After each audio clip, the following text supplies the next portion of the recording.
सत्य को कहने के लिए किसी शपथ की ज़रूरत नहीं होती। नदी को बहने के लिए किसी पथ की ज़रूरत नहीं होती और जो बढ़ते हैं ज़माने में अपने मज़बूत इरादों पर, उन्हें मंजिल तक जाने के लिए किसी रथ की ज़रूरत नहीं होती। नमस्कार मित्रों, आप सभी का जो भी साथी इस YouTube चैनल के माध्यम से हमसे जुड़े हैं, मैं अपने YouTube चैनल पर सभी का हार्दिक स्वागत करता हूं। और लीजिए मित्रों, आज की कक्षा में हम वर्णमाला का जो अध्ययन कर रहे थे उसकी अगली कड़ी, अगले क्रम की हम बात करेंगे। कल तक हमने पढ़ा था वर्णमाला में स्वर एवं स्वरों का वर्गीकरण और अयोगवाह।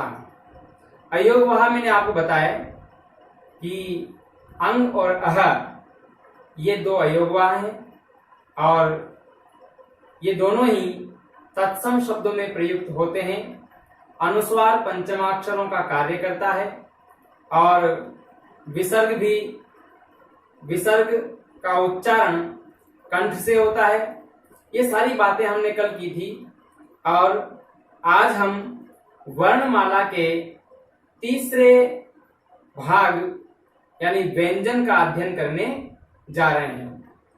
और मित्रों, इस कोरोना काल में मैं आपको एक ही सुझाव देना चाहूंगा कि ये विद्यार्थियों के लिए बेहतरीन समय है कि आप घर बैठकर अधिकाधिक अध्ययन कर सकें। इस महामारी के दौरान निश्चित रूप से हम सभी की मन स्थिति काफी कुछ बिगड़ी हुई है। परीक्षाओं के बारे में असमंजस की स्थितियां हैं। एग्जाम कब होना है, वैकेंसी कब आनी है, कोरोना कब तक चलेगा। मित्रों, ये एक ऐसी विपत्ति है, इसके बारे में कोई भविष्यवाणी नहीं कर सकता। लेकिन एक बात आप मेरी ध्यान रखिएगा, जो निरंतर अध्ययन कर रहा है प्रतिस्पर्धा के दौर में, वही व्यक्ति बाजी मारता है। क्योंकि ये पढ़ाई, ये शिक्षा का एक ऐसा क्षेत्र है जिसमें व्यक्ति बैठकर आगे बढ़ता है। अब अपने अध्ययन को हम कितना समय दे रहे हैं, और जो विद्यार्थी अभी जितना समय दे रहे हैं वो इस कंपटीशन में आगे आ रहा है। इसलिए ये तो सोचना ही नहीं है कि परीक्षा कब होनी है, कोरोना कब तक चलेगा, क्या होगा क्या नहीं होगा। हमें तो अपने लक्ष्य पर निगाह रखते हुए और निरंतर उसी की ओर अपना प्रयत्न करते रहना है। लीजिए मित्रों, ज्यादा बात न करते हुए आज हम व्यंजन की बात करेंगे और व्यंजन किसे कहते हैं, व्यंजनों का वर्गीकरण क्या है, इन सब बातों को हम समझने का प्रयास करेंगे। व्यंजन,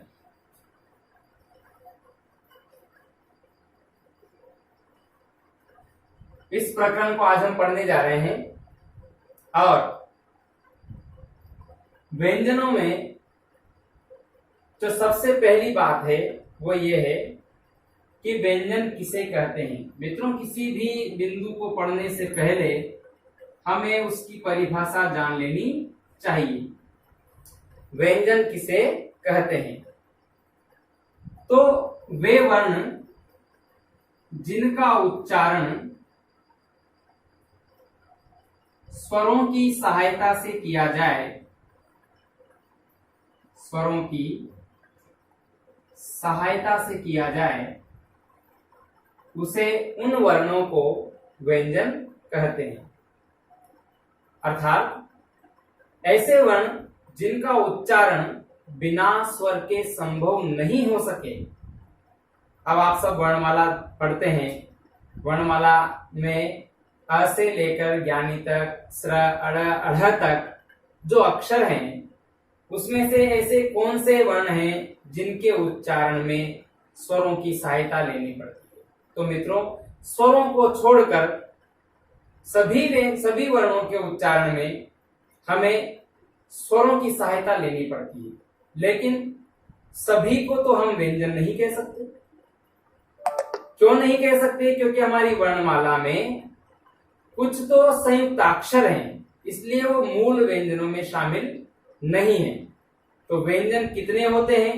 अगला प्रश्न, पहला प्रश्न हमारा हो चुका है कि व्यंजन किसे कहते हैं? जिन वर्णों के उच्चारण में स्वरों की सहायता लेनी पड़ती है, ऐसे वर्ण व्यंजन कहलाते हैं। और व्यंजन कितने होते हैं? तो हिंदी में व्यंजनों की संख्या है 33। ये दूसरा प्रश्न। अभी जो 33 व्यंजन हैं, इनमें से इनको हम 3 भागों में वर्गीकृत करके पढ़ते हैं मुख्य रूप से। 25 तो हैं स्पर्श व्यंजन और 4 हैं अंतस्थ व्यंजन और 4 हैं ऊष्म व्यंजन। इस प्रकार से ये कुल 33 व्यंजन होते हैं। और ये जो 25 स्पर्श व्यंजन हैं, ये कौन कौन से हैं? ये हैं क से लेकर म तक। क से लेकर म तक ये जो 25 व्यंजन हैं, ये तो कहलाते हैं मित्रों स्पर्श व्यंजन। और य, र, ल, व ये 4 व्यंजन हैं। य, र, ल और व ये 4 व्यंजन हैं अंतस्थ व्यंजन। और इसके बाद आता है श, श, स, ह ये 4 व्यंजन हैं ऊष्म व्यंजन। इस प्रकार से हमारी हिंदी वर्णमाला में कुल 33 व्यंजन हैं और हमें इन 33 व्यंजनों का अध्ययन करना है। जिस प्रकार से हमने स्वरों का अध्ययन किया, वर्गीकरण चाहे कितने भागों में किया हो, लेकिन स्वर तो 11 ही हैं। इसी प्रकार से हम तमाम प्रकार से, अनेक प्रकार से व्यंजनों का वर्गीकरण करेंगे। लेकिन मित्रों, जितने भी भागों में हम व्यंजनों का वर्गीकरण करेंगे, आखिर वे सब 33 व्यंजन ही हैं जिनको हम अलग अलग भागों में बांटेंगे। तो इस बात को ध्यान रखें, क से म तक के व्यंजनों को 5 वर्गों में विभक्त करके पढ़ा जाता है। 5 वर्ग कौन कौन से हैं? क वर्ग, च वर्ग, ट वर्ग, त वर्ग और प वर्ग। ये हमें अच्छे तरीके से याद भी है। और इन 5 वर्गों को स्पर्श व्यंजन कहा गया है।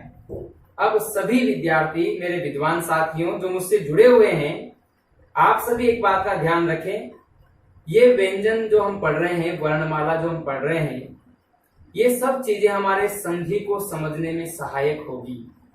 और संधि समझ में आ जाए तो सभी बिंदु, देखो इन सब में परस्पर संबंध है, अंतर संबंध पाया जाता है व्याकरण में। सभी प्रकरणों में जो संबंध है, तो ये जब तक हम सीढ़ी दर सीढ़ी नहीं चढ़ेंगे, तब तक हमें आगे की बातें समझ में नहीं आएगी।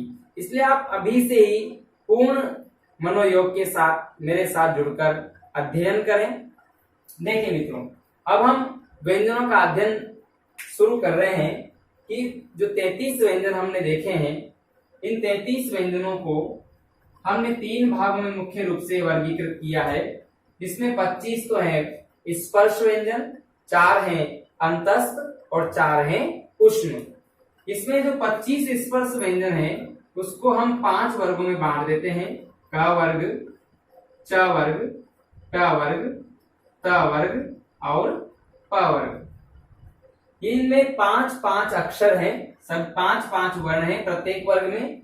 क, ख, ग, घ, अं, च, छ, ज, झ, ञ, ट, ठ, ड, ढ ण त थ द ध न प फ ब भ और म। इस प्रकार से ये हो गए हमारे 25 व्यंजन, जिनको हम कहते हैं स्पर्श व्यंजन। अब यहां से आप एक एक बात को समझते हुए चलिए, इनको स्पर्श व्यंजन क्यों कहा गया है? क्योंकि इनका उच्चारण करते समय हमारे जो वागेंद्रियां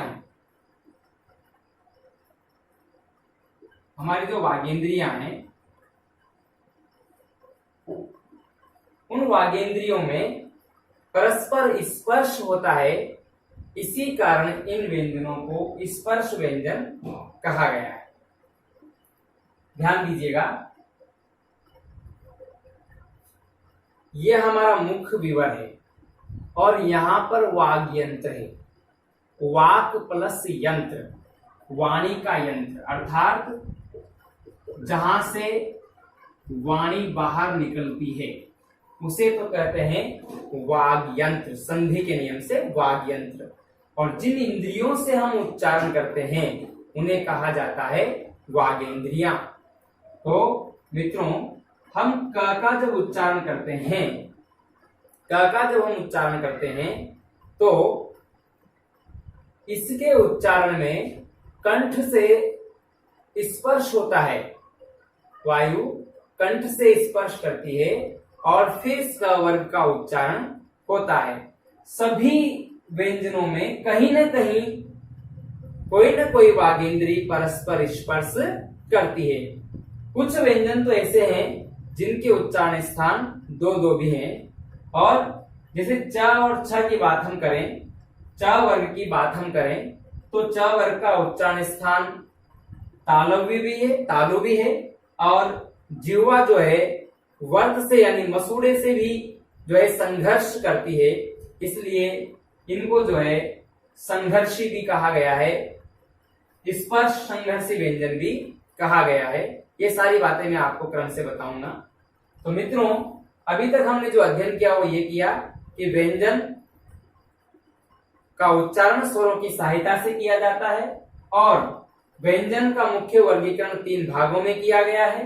वो 3 भाग कौन कौन से? स्पर्श व्यंजन, 4 अंतस्थ व्यंजन। वो 4 अंतस्थ व्यंजन कौन कौन से हैं? य, र, ल, व। 4 ऊष्म व्यंजन, श, श, स और ह। इस प्रकार से अब हम इन वर्णों को अलग अलग प्रकार से वर्गीकरण करके पढ़ेंगे। मित्रों, एक बात और आपको व्यंजनों के लिए ध्यान रखनी है कि व्यंजनों का जो मूल रूप है वो हलन्ते है। इस बात को समझिएगा। वैसे हमारी देवनागरी लिपि अक्षरिक है, और इस अक्षरिक लिपि में वर्णों को इस प्रकार लिखा जाता है। जब आप देवनागरी लिपि की विशेषताएं पढ़ेंगे तो उसमें लिखा गया है कि देवनागरी लिपि अक्षरिक है और इनका उच्चरित रूप यहाँ सामने आपको दिखाई दे रहा है, लेकिन व्यंजनों का जो मूल रूप है वो हलन्ते है। ये सब प्रश्न भी एक बार परीक्षा में पूछ लिया गया है। व्यंजन मूलतः होते हैं हलन्ते होते हैं मित्रों, और वर्णमाला में इनको हलन्ते रूप में नहीं दिखाया गया है, इस प्रकार से दिखाया गया है। अब ये ध्यान रखें। अब देखो, हलन्ते मूल रूप क्यों कहलाया? क्योंकि क में जब अ जुड़ता है तब क बनता है। ये अ की सहायता से हमने क का उच्चारण किया है, इसलिए सभी में यह अ स्वर है, सभी में। और आ होता तो का हो जाता, और ई होता तो की, बड़ा ई होता तो की। तो जैसी मात्रा लगती है उसी मात्रा के अनुसार व्यंजनों का उच्चारण होता है। तो ध्यान देना, ये प्रश्न अच्छा प्रश्न है कि व्यंजनों का मूल रूप होता है हलन्ते और व्यंजनों का उच्चारण होता है स्वरों की सहायता से। आगे ध्यान दीजिएगा, व्यंजनों का मुख्य वर्गीकरण केवल 3 भागों में किया गया है, और वो कौन कौन सा है? स्पर्श व्यंजन, अंतस्थ व्यंजन और उष्म व्यंजन। अब हम पढ़ते हैं स्पर्श व्यंजनों को स्पर्श व्यंजन क्यों कहा गया? क्योंकि इन व्यंजन वर्णों के उच्चारण में हमारी वागेंद्रियां परस्पर स्पर्श करती है, इसलिए इनको स्पर्श व्यंजन कहा गया। अंतस्थ व्यंजनों को अंतस्थ व्यंजन क्यों कहा गया? क्योंकि इनके उच्चारण में वायु घूमकर अंदर ही स्थित हो जाती है और मुख्य रूप से दो वर्ण ऐसे हैं इसमें, एक तो य और एक व। इनके उच्चारण में तो वायु पूरी बाहर न निकलकर अंदर ही लुप्त हो जाती है, इसलिए अंदर ही स्थित हो जाने के कारण इनको अंतस्थ व्यंजन भी कहा गया है। और ये इनको य और व को अर्ध स्वर भी कहा गया है, क्योंकि इनके उच्चारण में कहीं न कहीं स्वरों की प्रकृति दिखाई देती है। जिस प्रकार से स्वरों का उच्चारण वायु की अबाध गति से होता है, उसी प्रकार से य और व का उच्चारण जब हम करते हैं तो कोई भी वागेंद्री परस्पर स्पर्श नहीं करती, कोई भी मुखावयव परस्पर स्पर्श नहीं करता। हाँ, जिह्वा उठती है किंतु स्पर्श कहीं नहीं होता है। या व आप बोलकर देखिएगा। इसीलिए य और व की जो समस्या है, इसकी वजह से आज भी हमारे कई शब्द लिखते समय गलत हो जाते हैं। हम चाहिए को चाहिए लिख देते हैं, इस प्रकार का चाहिए कर देते हैं, जबकि ये गलत है, क्योंकि ए और ये दोनों उच्चारण में लगभग समानता सी प्रतीत होती है, इसलिए हम भ्रमवश चाहिए लिख देते हैं। अब ये जो गलती हुई वो क्यों हुई? क्योंकि य और व में स्वरों की प्रकृति समाहित है, इसलिए अब पूर्णतया स्वर तो नहीं कहा जा सकता, तो कुछ न कुछ आधे गुण स्वरों के दिखाई दिए, इसलिए य और व व्यंजनों को अर्ध स्वर भी कहा गया है। अर्ध स्वर भी कहा गया है। कितनी ही बार परीक्षाओं में पूछा गया प्रश्न है, य और व को अर्ध स्वर भी कहा गया है। ऐसी तमाम गलतियां हमसे होती है य और व की। इस प्रकार से कौवा और हम लिख देते हैं कौवा या कौवा। तो मित्रों, ये आ की ध्वनि है और हम व लिख देते हैं। इसी प्रकार से ए की ध्वनि है और हम ये लिख देते हैं। तो ये गलतियां हमसे हो जाती है। और ये गलतियां क्यों हो जाती है? ये इस कारण होती है क्योंकि इनमें स्वरों के गुण समाहित है। और भी बहुत से शब्द हैं, फिर भी अगला क्रम में हम आते हैं ऊष्म व्यंजनों पर। ऊष्म व्यंजन इनको क्यों कहा गया? इस बात को लगभग सभी जानते हैं, क्योंकि यह हमें बचपन में भी अच्छे तरीके से समझाया गया था कि इन व्यंजनों के वर्गीकरण में वायु रगड़ खाकर गर्म होकर बाहर निकलती है। अब मित्रों, कहाँ रगड़ खाती है, कैसे गर्म होती है? चूंकि इनका जब उच्चारण किया जाता है श श श ह, तो जिह्वा इस प्रकार से मसूड़े या उस मूर्धा के ऊपर इस प्रकार से इस स्थिति में होती है कि वहां वायु को निकलने के लिए बहुत ही कम स्थान रहता है, तो वायु संघर्ष करती हुई बाहर आती है और संघर्ष के कारण ये वायु गर्म हो जाती है और गर्म होकर मुख विवर से बाहर आती है। इसलिए गर्म हवा बाहर आने के कारण इन व्यंजन वर्णों को ऊष्म व्यंजन कहा गया है। ये सब हम जब उच्चारण भी करके देखें श श श ह, तो हमारे हाथों पर त्वचा पर स्पर्श होगा, गर्म वायु का स्पर्श होगा और हम पता लगा सकते हैं कि इन व्यंजनों को ऊष्म व्यंजन कहा गया है।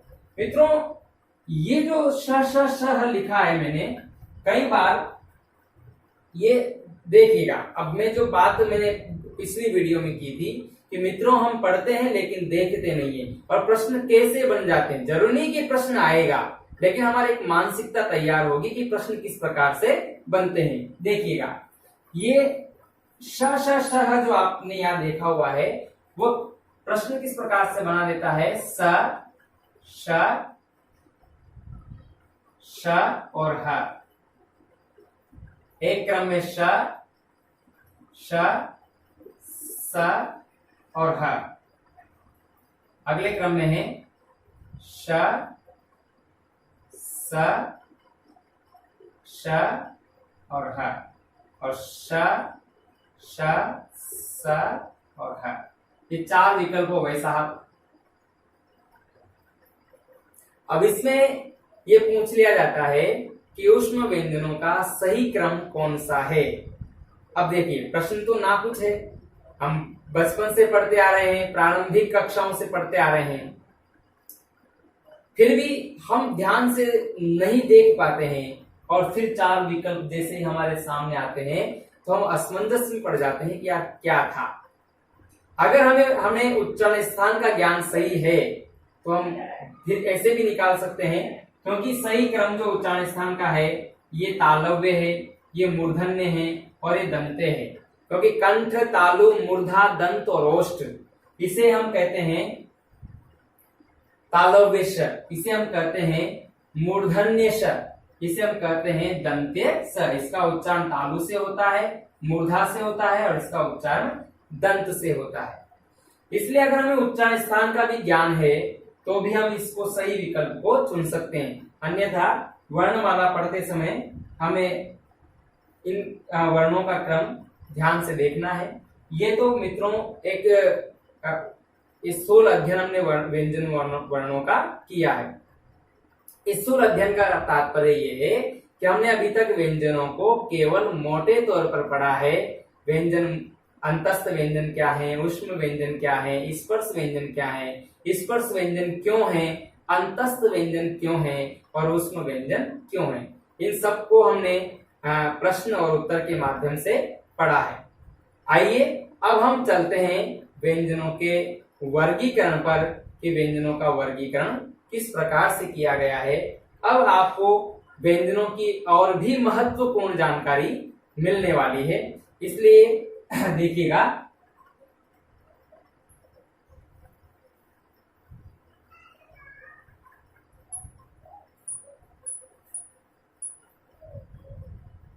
व्यंजनों का वर्गीकरण।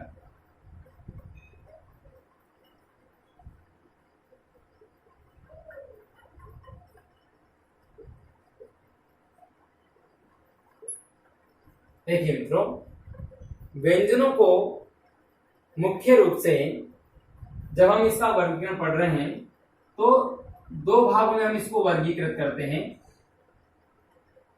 पहला वर्गीकरण है प्रयत्न के आधार पर और दूसरा वर्गीकरण है उच्चारण स्थान के आधार पर। उच्चारण स्थान के आधार पर इसमें क्या है, देखो, व्यंजनों को बोलने के लिए प्रयत्न तो हमें करना ही पड़ेगा। प्रयत्न तो हम करते ही हैं। प्रयत्न से तात्पर्य यहाँ पर हवा के बाहर आने से है कि किस स्थिति में हवा बाहर आती है, कितनी मात्रा में हवा बाहर आती है और किस प्रकार से व्यंजनों का उच्चारण होता है। तो ये है प्रयत्न के आधार पर कि प्रयास कितना होता है और प्रयास कैसे होता है। 2 प्रश्नों पर ध्यान देना। प्रयत्न क्या है कि प्रयत्न कितना होता है और प्रयत्न कैसे होता है। इन 2 प्रश्नों का जवाब तो मिलेगा हमें प्रयत्न के आधार पर। और उच्चारण स्थान के आधार पर, यानी किस व्यंजन का उच्चारण किस स्थान से होता है, कहां से होता है, तो ये तो हमें पढ़ने को मिलेगा उच्चारण स्थान के आधार पर। देखिए मित्रों, प्रयत्न के आधार पर व्यंजनों को फिर 2 भागों में हम वर्गीकृत करते हैं और वो ये है, एक तो है प्राण वायु अभ्यंतर प्रयत्न, अभ्यंतर प्रयत्न, और दूसरा है बाह्य प्रयत्न। बाह्य प्रयत्न। अब अभ्यंतर प्रयत्न क्या होता है, इसको हम पढ़ेंगे। इसको एक और नाम से पढ़ लेते हैं हम कि उच्चारण की प्रकृति के आधार पर। उच्चारण की प्रकृति के आधार पर। अब उच्चारण की प्रकृति से तात्पर्य भी समझिए मित्रों मैं कोशिश करूंगा कि जैसे ही मैं आपको कोई विषय वस्तु यहाँ पर स्पष्ट कर रहा हूं तो मैं कोशिश करता हूं कि इस समय आपके मस्तिष्क में कौन सा प्रश्न उत्पन्न हुआ है, तो मैं साथ के साथ ही उस प्रश्न को स्पष्ट करने की कोशिश करता हूं। और यदि हाँ फिर भी कोई प्रश्न यदि आपके मस्तिष्क में है तो आप कमेंट में लिख सकते हैं। देखिए उच्चारण की प्रकृति क्या है, प्रकृति का मतलब यहाँ लेंगे कि उच्चारण कैसे होता है, किस विधि, यहाँ प्रकृति की जगह मैं एक शब्द और लिख सकता हूं, किस विधि से उच्चारण होता है, किस तरीके से उच्चारण होता है, उच्चारण किस तरह होता है, कैसे प्रयत्न किया जाता है। तो ये तो हम पढ़ेंगे। देखो यहाँ लिखा मैंने, उच्चारण कैसे होता है, बाह्य प्रयत्न कितनी मात्रा में प्रयत्न किया जाता है, या हवा जो बाहर आ रही है वो कितनी मात्रा में बाहर आ रही है, इस प्रकार से हम पढ़ेंगे बाह्य प्रयत्न के आधार पर। लेकिन मित्रों बाह्य प्रयत्न के आधार पर भी व्यंजनों को दो भागों में वर्गीकृत किया गया है। वे दो भाग कौन कौन से हैं? देखिए बाह्य प्रयत्न के आधार पर हमारे व्यंजन होते हैं प्राण वायु के आधार पर और स्वर तंत्रियों में कंपन के आधार पर, प्राण वायु के आधार पर, और दूसरा है स्वर तंत्रियों में कंपन के आधार पर, स्वर तंत्रियों में कंपन के आधार पर। इस प्राण वायु की जगह एक शब्द और मिल सकता है श्वास वायु के आधार पर। देखिए हम कितना गलत उच्चारण करते हैं, हमारे मुंह से उच्चारण होता है श्वास, श्वास नहीं श्वास वायु, श्वास वायु के आधार पर और स्वर तंत्रियों में कंपन के आधार पर। मुख्य रूप से आपको इस टॉपिक को बाह्य प्रयत्न के आधार पर जो हमने वर्गीकरण किया है, प्राण वायु या श्वास वायु के आधार पर और स्वर तंत्रियों में कंपन के आधार पर, इनको आपको बड़े ही ध्यान से पढ़ना है, क्योंकि ये जो है ये टॉपिक हमारे संधि में काम आएगा, स्वर तंत्रियों में कंपन के आधार पर। ध्यान दीजिएगा, अभी तक जो हमने वर्गीकरण किया है, दोबारा देखिए आप, व्यंजनों का वर्गीकरण दो भागों में हमने वर्गीकृत किया, प्रयत्न के आधार पर, उच्चारण स्थान के आधार पर। कंठ, तालु, मूर्धा, दंत, ओष्ठ हम पढ़ेंगे उच्चारण स्थान के आधार पर।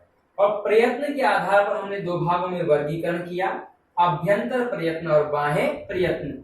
अभ्यंतर प्रयत्न को मैंने समझाया कि उच्चारण कैसे होता है, किस विधि से होता है, ये हम पढ़ेंगे अभ्यंतर प्रयत्न में।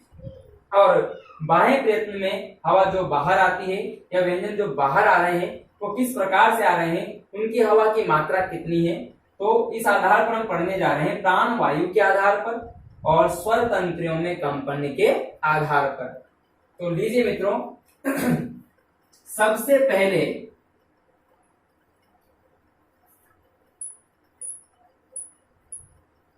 हम व्यंजनों का अध्ययन कर रहे हैं बाह्य प्रयत्न के आधार पर, बाह्य प्रयत्न के आधार पर। और बाह्य प्रयत्न के आधार पर जो हमने व्यंजनों को वर्गीकृत किया वो दो भागों में किया, एक तो है प्राण वायु के आधार पर या श्वास वायु के आधार पर, और दूसरा जो वर्गीकरण किया स्वर तंत्रियों में कंपन के आधार पर, स्वर तंत्रियों में कंपन के आधार पर। देखिए मित्रों, व्यंजन होते हैं 33। हम प्रत्येक वर्गीकरण में 33 व्यंजनों का अध्ययन करेंगे, चाहे वो प्राणवायु के आधार पर हो, स्वर तंत्रियों के में कंपन के आधार पर हो, या अभ्यंतर प्रयत्न के आधार पर हो, या उच्चारण स्थान के आधार पर हो। प्रत्येक वर्गीकरण में हमें 33 व्यंजनों का अध्ययन करना है, जैसे हमने स्वरों के वर्गीकरण में किया है। अब देखिए 33 व्यंजन तो इसमें भी आए प्राणवायु के आधार पर। तो प्राणवायु के आधार पर व्यंजनों को दो भागों में बांटा गया है, अल्प प्राण और महाप्राण। अल्प प्राण और महाप्राण, ये बहुत ही आसान, बहुत आसान है कि जिन व्यंजनों के उच्चारण में श्वास वायु अल्प मात्रा में बाहर निकलती है वे तो होते हैं अल्प प्राण, और जिन व्यंजनों के उच्चारण में श्वास वायु अधिक मात्रा में बाहर निकलती है वे होते हैं महाप्राण। आप स्वयं बोलकर देखिए, क से शुरू कीजिए आप, क, ख, ग, घ, अंग। तो हमें पता चला है कि क के अपेक्षा ख में वायु ज्यादा मात्रा में बाहर आ रही है और ग की अपेक्षा घ में वायु अधिक मात्रा में बाहर आ रही है। तो ख और घ ये तो हो जाएंगे महाप्राण, और क, ग और अंग ये हो जाएंगे अल्प प्राण। तो मित्रों, क कौन सा है प्रत्येक वर्ग का पहला, और ग कौन सा है तीसरा, और अंग कौन सा है पांचवा। हमें प्रत्येक वर्ग का वर्ण याद होना चाहिए, कौन सी संख्या पर वो आता है। क, ख, ग, घ, अंग। तो क पहला हो गया, ख दूसरा, और ग तीसरा, घ चौथा और अंग पांचवा। तो प्रत्येक वर्ग का पहला, तीसरा और पांचवा व्यंजन अल्प प्राण होता है, और प्रत्येक वर्ग का दूसरा और चौथा व्यंजन महाप्राण व्यंजन होता है। अब देखिए, हमें व्यंजनों को दो तरीके से याद करना चाहिए। इस प्रकार से तो सभी को याद है, क, ख, ग, घ, अंग, च, छ, ज, झ, ञ, ट, ठ, ड, ढ, ण, त, थ, द, ध, न, प, फ, ब, भ, म। लेकिन हमें इस प्रकार से खड़े भी याद होने चाहिए, क, च, ट, त, प, ख, छ, ठ, थ, फ, ग, ज, ड़, द, भ, और ग, ज, ड़, द, ब, घ, झ, ढ, ध, भ, अंग, ञ, ण, न, म। इस प्रकार भी हमें याद होना चाहिए, ताकि हम तुरंत लिख दें। पहला कौन सा, क, च, ट, त और प। तीसरा कौन सा, ग, ज, ड, द, ब। और पांचवा कौन सा, अं, ञ, अण, न और म।